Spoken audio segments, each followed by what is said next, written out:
April 22వ తారీఖున జమ్మూ కాశ్మీర్లోని పహల్గామ్లో జరిగిన టెర్రరిస్ట్ దాడిలో 26 మంది అమాయకులు చనిపోయారు. మోస్ట్లీ మన భారతదేశంకి సంబంధించిన వాళ్ళు, ఒక నేపాలీ కూడా చనిపోయాడు. ఆ ఇన్సిడెంటు, ఆ మారణకాండ యావత్ భారతదేశాన్నే కాదు, ప్రపంచంలోని శాంతి కోరుకునే ప్రతి ఒక్కళ్ళని కూడా కదిలించింది.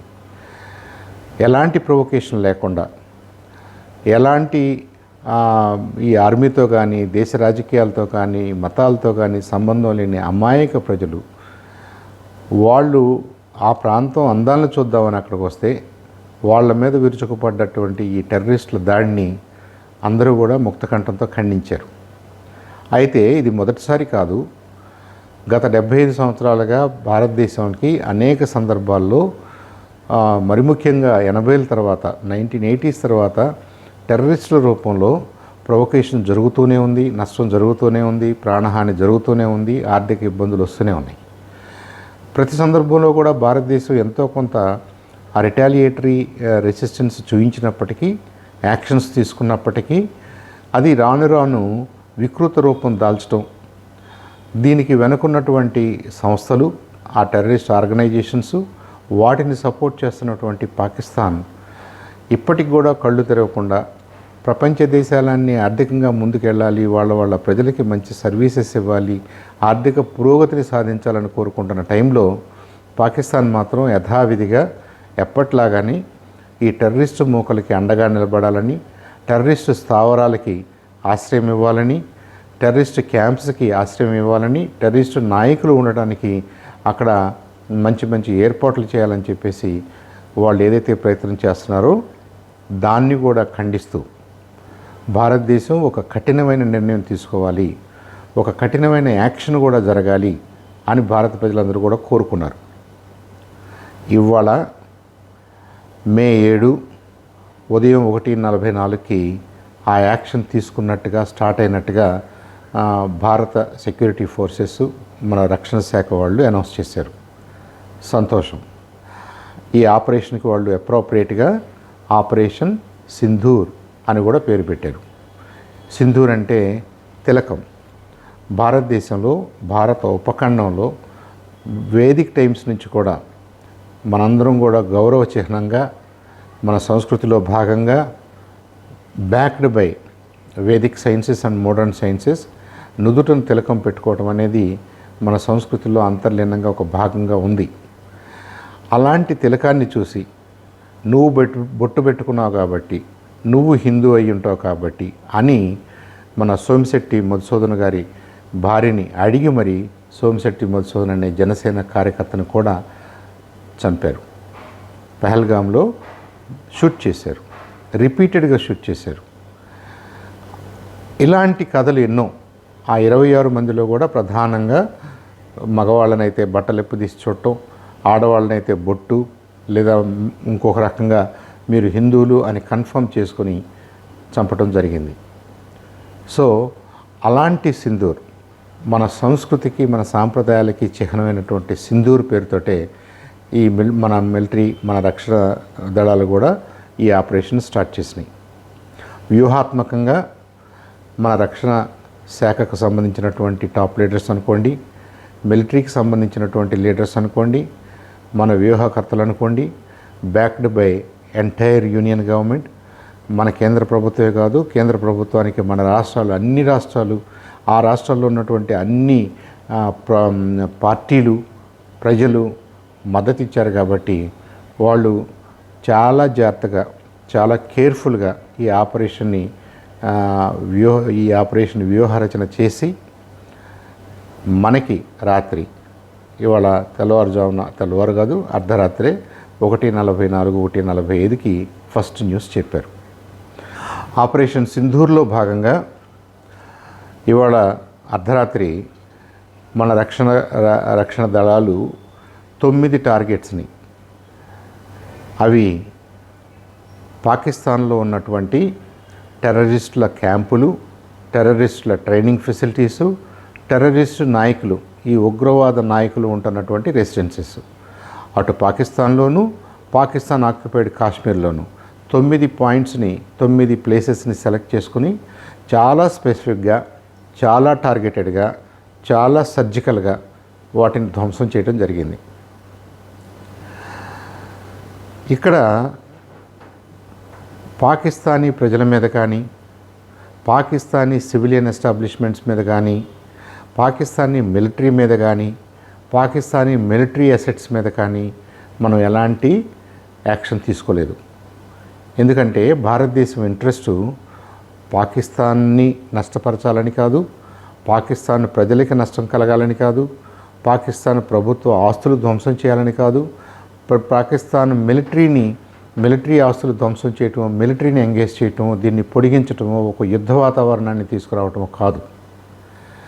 మీరు చేయలేకపోతున్నారు కాబట్టి ఆ టెర్రరిస్టు స్థావరాలని రూపుమాపటం వల్ల, ఆ టెర్రరిస్టు స్థావరాలను ధ్వంసం చేయటం వల్ల ఇది మా దేశానికే కాదు, అంతర్గతంగా పాకిస్తాన్కు కూడా మంచిదే. మీరు ఆర్థికంగా పెరగడానికి మంచిది, మీ ప్రజలకు మంచి సర్వీసెస్ ఇవ్వడానికి మీకు మంచిది, పాకిస్తానీ ప్రజలకు మంచిది, మీ డెవలప్మెంట్కి మంచిది అని మనం చెప్పదలుచుకున్నాం. కొంతమంది అడుగుతున్నారు, యుద్ధం కంటిన్యూ అయితే ఏమవుతుంది, పాకిస్తాన్ని ఇంకెవరన్నా దాన్ని తెరవెనకుండా నడిపిస్తే ఏమవుతుంది అని. ఇక్కడ మనం గుర్తుపెట్టుకోవాల్సింది ఏంటంటే, భారతదేశానికి నైతిక సామర్థ్యం ఉంది, భారతదేశం ధర్మం వైపు ఉంది, భారతదేశం is fighting for its own defence. భారతదేశాన్ని రక్షించుకోవడానికి భారతదేశం ప్రయత్నం చేస్తుంది.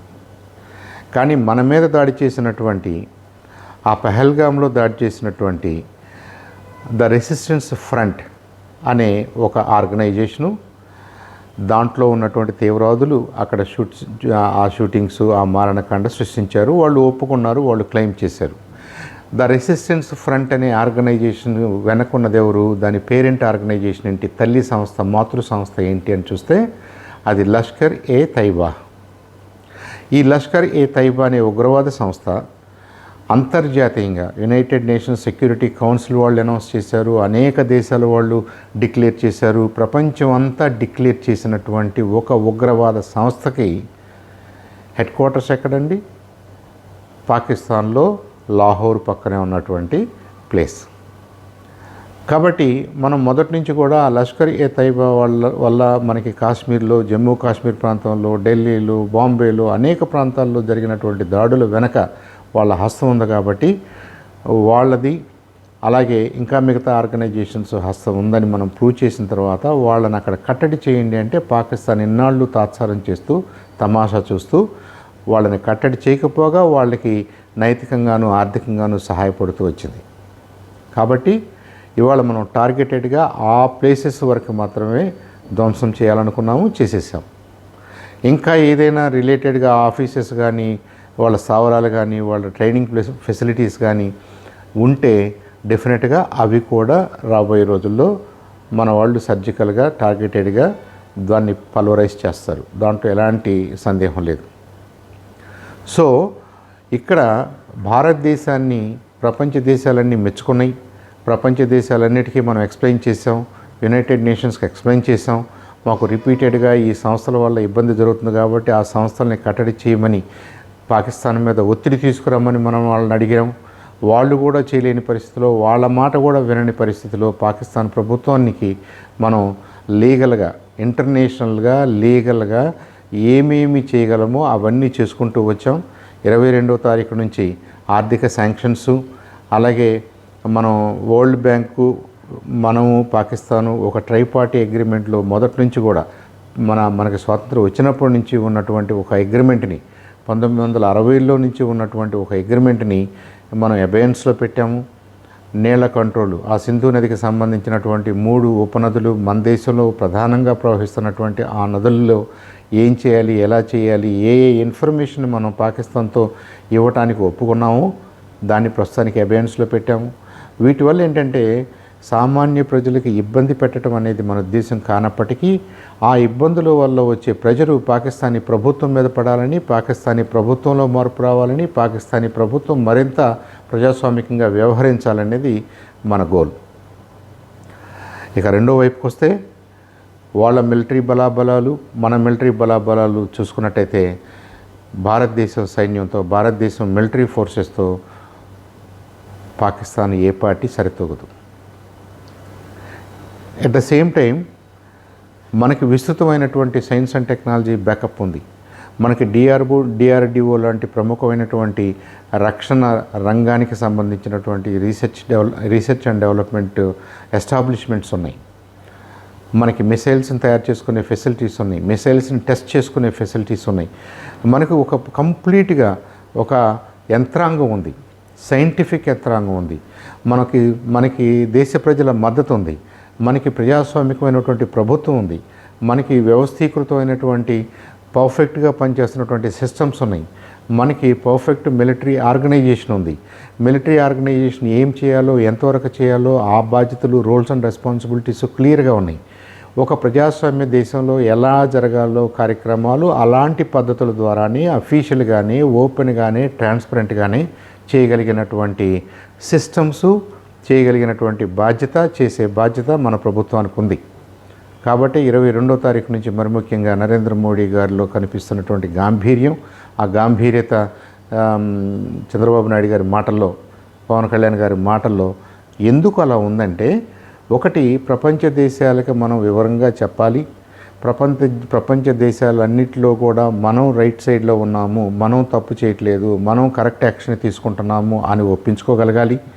ప్రపంచ దేశాల దృష్టిలో పాకిస్తాన్ని ఐసోలేట్ చేయగలగాలి. పాకిస్తాన్ ప్రభుత్వం మీద ప్రెషర్ తీసుకురావాలి, పాకిస్తానీ ప్రజల్లో చైతన్యం తీసుకురావాలి, పాకిస్తానీ టెర్రరిస్టుని అంతం చేయాలి. పాకిస్తాన్లో ఉన్నటువంటి టెర్రరిస్ట్ క్యాంపుల్ని మాత్రం ఉపేక్షించే ప్రసక్తే లేదు. ఈ ఎజెండాతోటి భారత ప్రభుత్వం, నరేంద్ర మోడీ గారు, మన కంప్లీట్ యూనియన్ గవర్నమెంటు, మన డిఫెన్సు, మినిస్ట్రీ ఆఫ్ డిఫెన్సు, ఇంకా మన సెక్యూరిటీ అడ్వైజర్సు, సెక్యూరిటీ ఎస్టాబ్లిష్మెంట్ అంతా కూడా యునైటెడ్గా పనిచేసి యునైటెడ్గా తీసుకున్నటువంటి ఒక నిర్ణయం ఈ ఆపరేషన్ సింధూర్లోని మొట్టమొదటి రోజు చేసినటువంటి ఈ 9 సర్జికల్ స్ట్రైక్స్.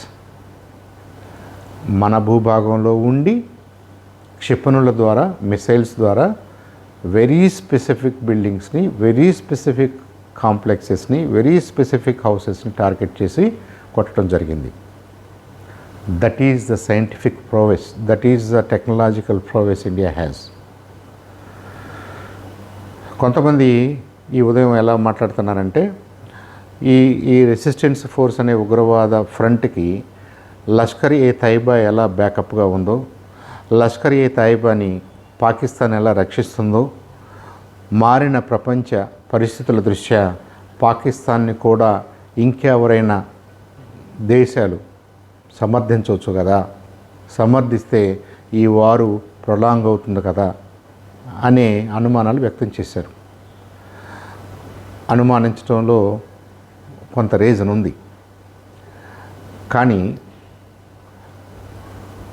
భారత ప్రజలు, ప్రపంచంలో ఉన్నటువంటి శాంతి కాముకులకు అందరికీ తెలుసు, ధర్మపదంగా జరుగుతున్నటువంటి ఈ పోరాటంలో భారతదేశం తీసుకున్నటువంటి ఈ నిర్ణయం ధర్మబద్ధమైన నిర్ణయం, న్యాయబద్ధమైన నిర్ణయం, ఇన్ ఇట్స్ సెల్ఫ్ డిఫెన్స్. ఇది ఒక ఉగ్రవాద సిస్టమ్స్కి, ఉగ్రవాద ఇన్ఫ్రాస్ట్రక్చర్కి వ్యతిరేకంగా తీసుకున్నటువంటి నిర్ణయం. ఉగ్రవాదం అనేది ఒక భారతదేశానికే తలనొప్పి కాదు, దానికి కాపు కాస్తున్నటువంటి పాకిస్తాన్కే తలనొప్పి కాదు.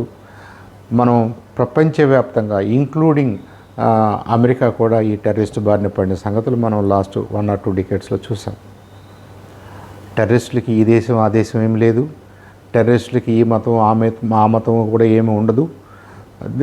They are basically distorted mad people. వాళ్ళని కట్టడి చేయాలి, వాళ్ళని అంతం చేయాలి, వాళ్ళ స్థావరాలని అంతం చేయాలి is the only solution available to civic society, civic governments. ఆ ప్రయత్నంలో భాగంగానే భారతదేశం తీసుకున్నటువంటి ఈ నిర్ణయం ఫస్ట్ ఫేజ్ వెరీ సక్సెస్ఫుల్గా ఎగ్జిక్యూట్ చేశారు.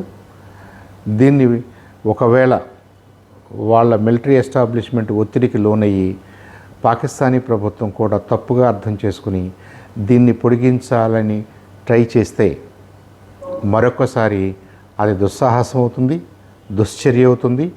పాకిస్తానీ ప్రజానీకానికి పాకిస్తాన్ ప్రభుత్వం మరింత అన్యాయం చేసిన దానిలాగా మిగిలిపోద్ది.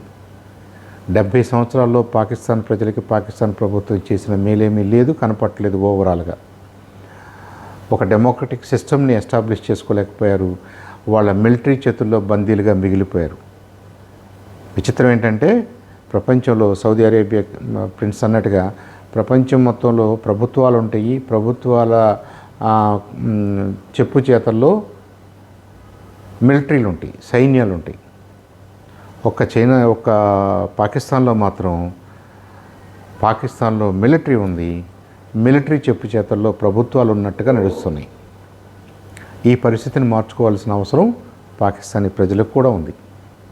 భారతదేశం చేస్తున్నటువంటి ఈ ప్రయత్నాన్ని టెర్రరిస్టుల్ని రూపుమాపాలి అని ఏదైతే ఈ ఆపరేషన్ సింధూర్ స్టార్ట్ చేశారో దీనికి పాకిస్తానీ ప్రజలు కూడా మద్దతు ఇస్తూ, పాకిస్తానీ ప్రజలు కూడా దీన్ని ఒక అవకాశంగా మలుచుకుంటూ పాకిస్తాన్లో శాంతి భద్రతలు నెలకొల్పేలాగా, పాకిస్తాన్లో ఉన్న ప్రభుత్వాలు మరింత డెమోక్రటిక్గా వ్యవహరించేలాగా ఒత్తిడి తీసుకురావాలనేది మనందరి కోరిక. So as of now operation Sindoor start అయింది. ఆపరేషన్ సింధూర్లో భాగంగా 9 స్థావరాలను ధ్వంసం చేశారు. 2 మేజర్ టెర్రరిస్ట్ ఆర్గనైజేషన్స్, వాటి టాప్ లీడర్స్ కూడా మరి ఉన్నారా, చనిపోయారా, దెబ్బలు తగిలినాయా, పారిపోయారా తెలియని పరిస్థితిలో ఉన్నారు. ఇంకా అవన్నీ కూడా న్యూస్ అన్నీ కూడా ఇవాళ కన్ఫర్మ్ కావచ్చు. పాకిస్తానీ ఆర్మీ చీఫ్ మునీర్ ఎక్కడున్నారో తెలియదు.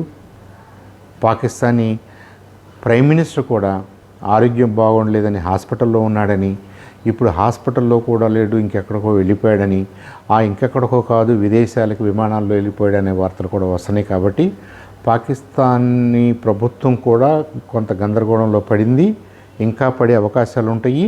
ఏదేమైనప్పటికీ పాకిస్తానీ ప్రజానీకం శాంతియుతంగా ఆలోచిస్తూ ఆల్టర్నేటివ్ సిస్టమ్స్ వైపు, బెటర్ సిస్టమ్స్ వైపు వాళ్ళ సపోర్ట్ని ఎక్స్టెండ్ చేసి ఆ విజ్డమ్ని, విఘ్నతని ప్రదర్శిస్తారని చెప్పేసి కోరుకుంటూ, ఆపరేషన్ సింధూర్ విజయవంతం కావాలని, టెర్రరిస్టు స్థావరాలు కనుమరుగవ్వాలని, ఇరుగు పొరుగు దేశాలుగా పాకిస్తాను, భారతదేశం, మిగతా దేశాలు ప్రపంచవ్యాప్తంగా కూడా శాంతి కొనాలని